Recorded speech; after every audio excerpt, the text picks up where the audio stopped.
The Blockade Runners, by Jules Verne, Chapter 1, The Dolphin. The Clyde was the first river whose waters were lashed into foam by a steamboat.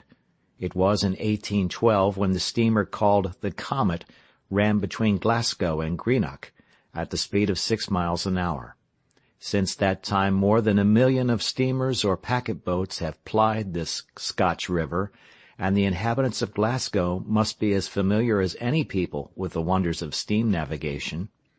However, on the 3rd of December, 1862, an immense crowd, composed of ship owners, merchants, manufacturers, workmen, sailors, women, and children, thronged the muddy streets of Glasgow, all going in the direction of Kelvin Dock, the large shipbuilding premises belonging to Messrs. Todd and MacGregor.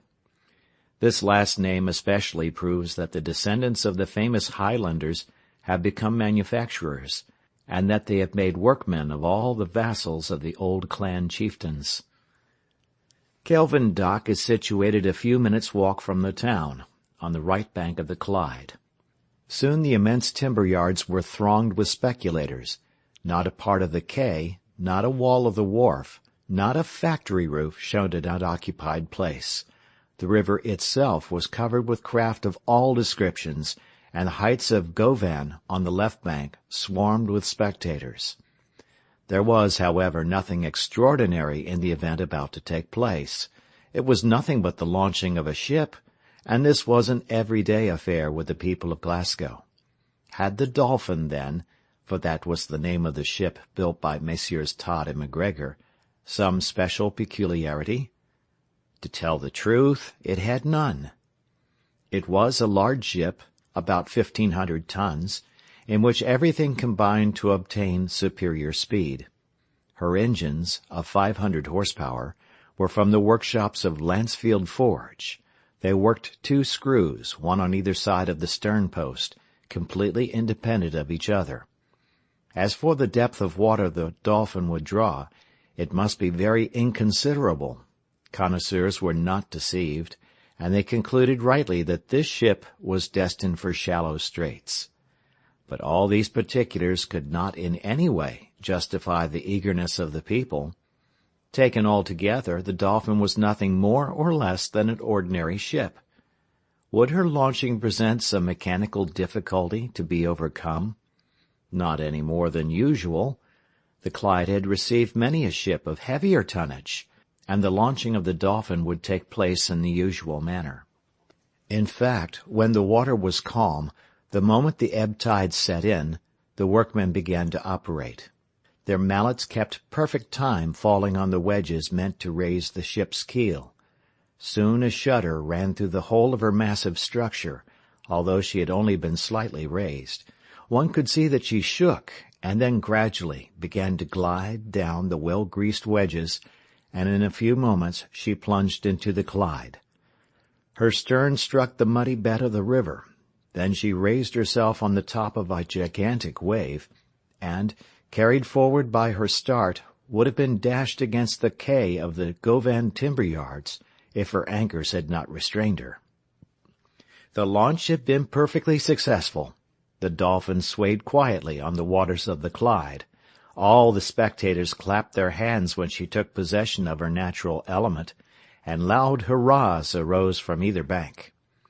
But wherefore these cries and this applause? Undoubtedly, the most eager of the spectators would have been at a loss to explain the reason of his enthusiasm. What was the cause, then, of the lively interest excited by this ship? Simply the mystery which shrouded her destination. It was not known to what kind of commerce she was to be appropriated, and in questioning different groups, the diversity of opinion on this important subject was indeed astonishing. However, the best informed, at least those who pretended to be so, agreed in saying that the steamer was going to take part in the terrible war which was then ravaging the United States of America. But more than this they did not know, and whether the Dolphin was a privateer, a transport ship, or an addition to the Federal Marine was what no one could tell. "Hurrah!" cried one, affirming that the Dolphin had been built for the southern states. Hip, hip, hip, cried another, swearing that never had a faster boat crossed to the American coasts. Thus its destination was unknown, and in order to obtain any reliable information one must be an intimate friend, or, at any rate, an acquaintance of Vincent Playfair and Company, of Glasgow. A rich, powerful, intelligent house of business was that of Vincent Playfair and Company, in a social sense, an old and honorable family, descended from those tobacco lords who built the finest quarters of the town. These clever merchants, by an act of the Union, had founded the first Glasgow warehouse for dealing in tobacco from Virginia and Maryland. Immense fortunes were realized. Mills and foundries sprang up in all parts, and in a few years the prosperity of the city attained its height. The house of Playfair remained faithful to the enterprising spirit of its ancestors. It entered into the most daring schemes, and maintained the honor of English commerce. The principal, Vincent Playfair, a man of 50, with a temperament essentially practical and decided, although somewhat daring, was a genuine ship-owner. Nothing affected him beyond commercial questions, not even the political side of the transactions. Otherwise he was a perfectly loyal and honest man. However, he could not lay claim to the idea of building and fitting up the Dolphin. She belonged to his nephew, James Playfair, a fine young man of 30, the boldest skipper of the British merchant marine. It was one day at the Tontine coffee-room under the arcades of the town hall that James Playfair, after having impatiently scanned the American journal, disclosed to his uncle an adventurous scheme. "Uncle Vincent," said he, coming to the point at once, "there are 2 millions of pounds to be gained in less than a month." "And to what risk?" asked Uncle Vincent. "A ship and a cargo." "Nothing else?" "Nothing, except the crew and the captain, and that does not reckon for much." "Let us see," said Uncle Vincent. "It is all seen," replied James Playfair. "You have read the Tribune, the New York Herald, the Times, the Richmond Enquirer, the American Review?" "Scores of times, nephew." "You believe, like me, that the war of the United States will last a long time still?" "A very long time." "You know how much this struggle will affect the interests of England, and especially those of Glasgow?"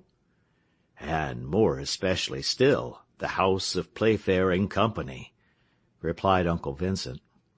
"Theirs especially," added the young captain. "I worry myself about it every day, James, and I cannot think without terror of the commercial disasters which this war may produce. Not but that the house of Playfair is firmly established, nephew. At the same time, it has correspondents which may fail. Ah, those Americans, slave-holders or abolitionists, I have no faith in them." If Vincent Playfair was wrong in thus speaking with respect to the great principles of humanity, always and everywhere superior to personal interests, he was, nevertheless, right from a commercial point of view. The most important material was failing at Glasgow. The cotton famine became every day more threatening. Thousands of workmen were reduced to living upon public charity. Glasgow possessed 25,000 looms, by which 625,000 yards of cotton were spun daily, that is to say, 50 millions of pounds yearly. From these numbers it may be guessed what disturbances were caused in the commercial part of the town when the raw material failed altogether. Failures were hourly taking place, the manufactories were closed, and the workmen were dying of starvation. It was the sight of this great misery which had put the idea of his bold enterprise into James Playfair's head. "I will go for cotton, and will get it, cost what it may." But, as he also was a merchant as well as his Uncle Vincent, he resolved to carry out his plan by way of exchange, and to make his proposition under the guise of a commercial enterprise. "Uncle Vincent," said he, "this is my idea." "Well, James?" "It is simply this. We will have a ship built of superior sailing qualities and great bulk." "That is quite possible." "We will load her with ammunition of war, provisions, and clothes." "Just so." "I will take the command of the steamer. I will defy all the ships of the Federal Marine for speed, and I will run the blockade of one of the southern ports." "You must make a good bargain for your cargo with the Confederates, who will be in need of it," said his uncle. "And I shall return laden with cotton." "Which they will give you for nothing."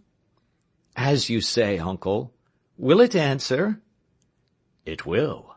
But shall you be able to get there?" "I shall, if I have a good ship." "One can be made on purpose. But the crew?" "Oh, I will find them. I do not want many men. Enough to work with, that is all. It is not a question of fighting with the Federals, but distancing them." "They shall be distanced," said Uncle Vincent in a peremptory tone. "But now tell me, James, to what port of the American coast do you think of going?"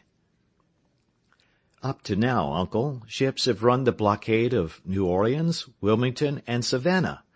But I think of going straight to Charleston. No English boat has yet been able to penetrate into the harbor except the Bermuda. I will do like her, and if my ship draws but very little water, I shall be able to go where the Federalists will not be able to follow." "The fact is," said Uncle Vincent, "Charleston is overwhelmed with cotton. They are even burning it to get rid of it." "Yes," replied James. "Besides, the town is almost invested. Beauregard is running short of provisions, and he will pay me a golden price for my cargo." "Well, nephew, and when will you start?" "In 6 months. I must have the long winter's nights to aid me." "It shall be as you wish, nephew." "It is settled then, uncle?" "Settled." "Shall it be kept quiet?" "Yes, better so." And this is how it was that 5 months later the steamer Dolphin was launched from the Kelvin Dock timber yards, and no one knew her real destination. End of chapter.